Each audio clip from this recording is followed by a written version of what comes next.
In this video, I'm going to be building an awesome mini ITX gaming PC build with the new RTX 3060 and Cooler Master's epic NR200P. In this video, I'm going to run you through all the parts I chose and why, the build process from start right through to finish, before booting this system up, testing out temperatures and performance, and benchmarking it with around 15 of the most popular AAA titles. Let's dive into it after a quick word from today's video sponsor. Corsair's new IQ 5000X chassis puts your system on display front and center, with 3 RGB fans up front, great water cooling support, and even room for a 360mm rad beside the motherboard tray. Stacks of cable management room and a door at the back to keep drives and cables tidy makes it easy for you to put your system, not your cables, front and center. It's also available in a mesh airflow variant, and you can learn more at the links below. As always, I'm going to kick things off by installing as many components into our motherboard as possible. This is a great B550 board with Wi-Fi. You haven't got to worry about getting adapters or dongles from MSI. Okay, cool. So this is a tiny little motherboard. You can see you've got your Wi-Fi 6 antennas and USB-C at the rear. You've got one M.2 slot on the back of the motherboard, and then there's another one just hidden under this heatsink and fan here,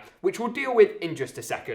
First though, it's time to install the processor, and for this I've gone for a Ryzen 5 3600X. It's a 6-core 12-thread chip with some fast speeds and a much more affordable price tag than the new 5600X, and is easily installed by lining up this triangle with the corresponding triangle at the top left corner of our motherboard's CPU socket. Simply pull up the retention arm on your CPU socket and then gently drop the processor into place. It's going to seat really nicely and the arm simply goes back down. The cooler's going to come later, but first it's time for our RAM or our memory. This is a new low-profile RGB kit from Corsair that's going to look great, and with a 3600 MHz speed and dual-channel performance, work perfectly for our build today. In order to install memory, it's a really simple process. Simply pull back the clips on the RAM DIMM slots and align the notch on your memory with the corresponding notch on the motherboard. The DIMM then nicely clips into place, and you just want to repeat this process for as many RAM DIMMs as you've got. Next up then, it's time to install our M.2 storage drive today, and specifically I've got this. It's a Seagate Barracuda 510. It's an NVMe drive that's pretty affordable, gives you some nice speeds, nothing too silly. In order to do this, we just need to take off this top heatsink with the fan on it, and yes, for this bit you will need a teeny tiny little screwdriver. Be super careful when you take this off though, because you've got the fan cable and we're not actually going to unplug it. We're just going to kind of leave it to one side, and that reveals our M.2 drive area with a little bit of a built-in heatsink, which is pretty cool. Now, installing this drive is once again a case of lining up the notch on the drive or the PCB or whatever it might be with the corresponding notch on the connector. We can see the notch here lines up with the notch here, and it's a good idea to slide the drive in at like a 45-degree angle, and that's just going to reduce any strain on the slot. And then you can go ahead and secure it down with the included M.2 screw that we removed just a second ago. Once you've done this, you then want to take the little fan and pop that, it's so cute, that fan, and then simply pop that back on. Secure it down with those screws once again that we removed just a second ago, and we're good to go. With that all wrapped up, our motherboard assembly, as we're going to call it, is pretty much done and ready to move over into the case today. Talking of which, I've selected the Cooler Master NR200P. It wouldn't be inaccurate to say that this case took 2020 by storm. I've also got an included tempered glass side panel, which is going to look great. And here we can actually remove the polystyrene, and that reveals the chassis itself. And boy, is this a cool looking case. And it's also absolutely tiny. This would make for an awesome like home theater PC, living room gaming system, or even a gaming PC for a smaller gaming setup. We're just going to remove each of the side panels one by one and kind of strip the case down to its bare bones. The layout of this case is really special. You've got room for an SFX power supply here. You've then got room for your motherboard here with either a standard horizontal or a vertical GPU mount. The vertical GPU mount though is awesome because it means you get all this length and all this clearance, but it actually clears room at the bottom of the case for the installation of a radiator. Plus, with a mesh side panel or glass option here, your card can potentially get direct airflow to stay cool, quiet, and efficient. It's literally a win-win all around. Let's go ahead and move the motherboard into the case first, then go ahead and do our cooler,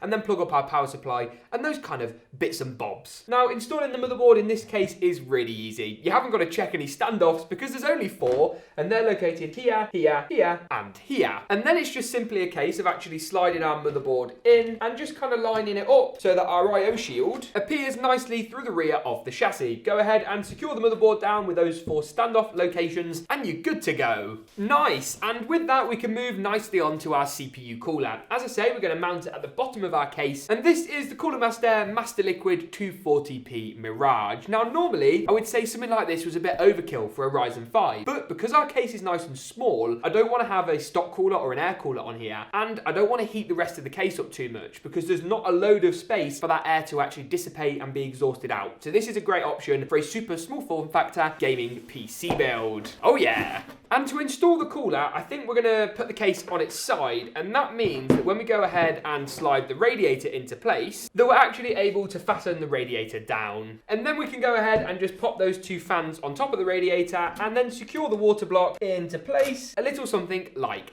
this. Cool, so with our cooler installed, next up is the power supply. To remove the power supply mount, you need to take out these screws here and then just unfathom some of this Velcro as well, which we're going to use in a second to tidy all of our cables up. There we go, and there's our first screw removed. And then, as I say, we're just going to do the same for the second screw, and then hopefully, fingers crossed, our mount, just like that, is going to be nicely removed. Now, in terms of the power supply, you need a special power supply for this case. You can't get a standard ATX power supply, and instead, you need what they call an SFX unit. I've got an 850 watt SFX from Cooler Master. This is a little bit overkill, but it gives us some nice upgradability and longevity, and it's great to have a really efficient power supply, especially in a case that is going to be a bit hotter and run a bit warmer all in all. Oh my goodness, now I've used a lot of SFX power supplies, but they shock me every time. Look how small that is. Let's grab an ATX unit and actually compare the two. Look at the size difference there. That's kind of mad. If we get like a nice little side angle as well, you can really see the two are just, there's such a size difference, and that's going to make any mini ITX case a lot easier to work in. With this being a fully modular power supply, there's a few cables we need to plug in. A SATA power harness for any drives or RGB controllers is first up, followed closely by our largest connector, the 24-pin motherboard power cable, alongside a dual 6+2-pin PCIe graphics card power connector, and finally a 4+4-pin or 8-pin CPU power connector. And they plug up to our modular interface, a little something like this. We are then just going to go ahead and screw the power supply into that cage, put that back in our case, and then plug some of our cables and wiring up. If you want to see a full cables and wiring guide, that won't be this video. You can find that in the card section here, which is a bit more tutorially and a bit more step by step. Now, ITX is a little bit more difficult. You can't make things always look quite as pretty, but I think so far, aside from this kind of stray GPU cable, build is looking pretty good actually. That brings us nicely on to our graphics card today, the component that we've all been waiting for. Speaking of which, this is the MSI RTX 3060 Gaming X Trio. With 12 gigabytes of video memory, 2nd gen RT cores for great DLSS and ray tracing performance, and a price tag that at least at RRP, though stock pricing, it's all broken, isn't it really? It's actually very competitive. I'll link latest pricing and availability in the description below, but please understand that there's nothing I can do in terms of helping to make the stock situation better. This is actually a loan sample that I'm borrowing, so this has got to go back. But for now, let's plug it in, see how it looks, and then of course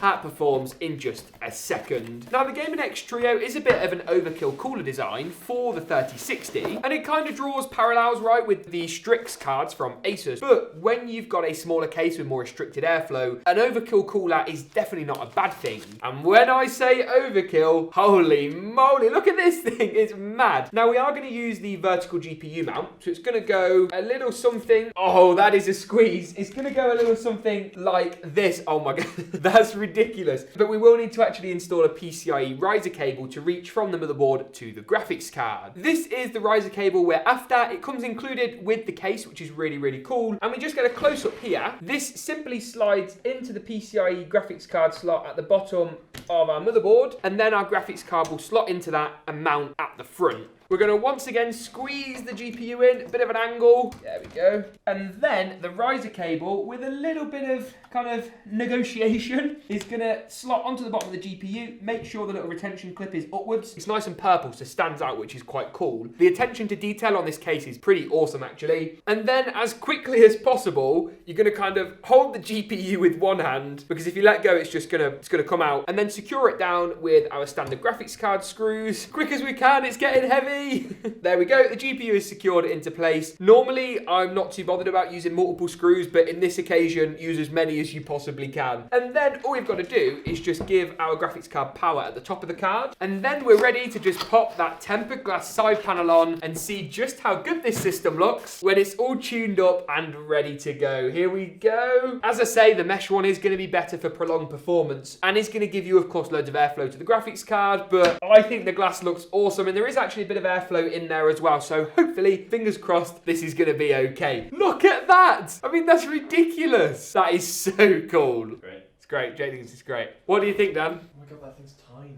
Yeah, but look at the graphics card. Is it going to be okay in there? I hope so. It's pretty cool though, right? Yeah, it's nice. Put that on a shelf. Oh yes. Look at that. Shelves are a bit wobbly though. And on that note, if you enjoyed this build, make sure to give it a big old like rating, but don't go anywhere because we're going to see how good this thing looks when it's all powered up in an awesome glam montage, and then how it performs with temperature testing of our 3060 graphics card. Let's hope it doesn't overheat in around 15 of the latest AAA titles. See you in a second though, but first, roll that montage.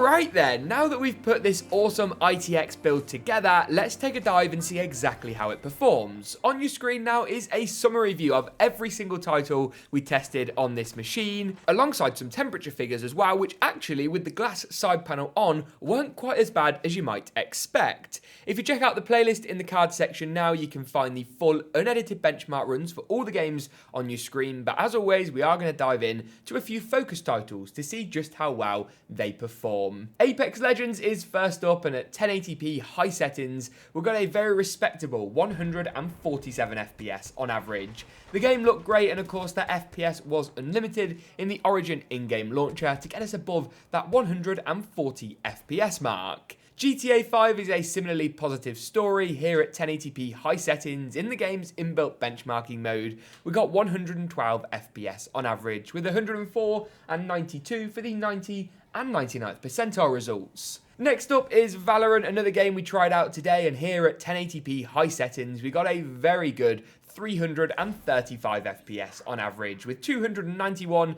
and 252 for the 90 and 99th percentile results, and that was tested across the whole run, not just this, static camping sniper shot. Next up then today is Call of Duty Warzone. This game is still so popular, and I'm glad to report that the performance is top tier. 112 frames per second on average at 1080p high settings, with a respectable 97 and 84, bringing in the rear for the 90 and the 99th percentile result. But James, what about the new COD, Black Ops Cold War? Well, in the multiplayer zombies mode at 1080p high settings with DLSS set to performance mode, I'm glad to report that we got 118, 96 and 81 for the average 90 and 99th percentile results. Next up then today is Cyberpunk, the penultimate title on our list before we test out a bit of Fortnite. First up, we tested Cyberpunk at 1080p medium settings with DLSS on performance mode and ray tracing disabled, and got 98, 80 and 62 FPS for those average 90 and 99th percentile results. Turn ray tracing on though and keep DLSS tuned up as well, and you drop down to 61, 54 and 49. Not actually a bad result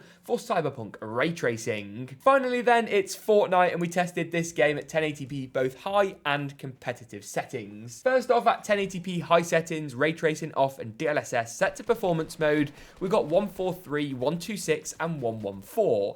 143 FPS on average at high settings is pretty crazy, but what about low competitive settings with DLSS set to performance mode to give you that FPS edge, and you jump up to 239 FPS on average, which is kind of bonkers. And on that note, that pretty much wraps it up for not only the benchmarks today, but the whole video. If you enjoyed it, you know what to do. Thanks very much for tuning in, and hopefully we'll see you soon.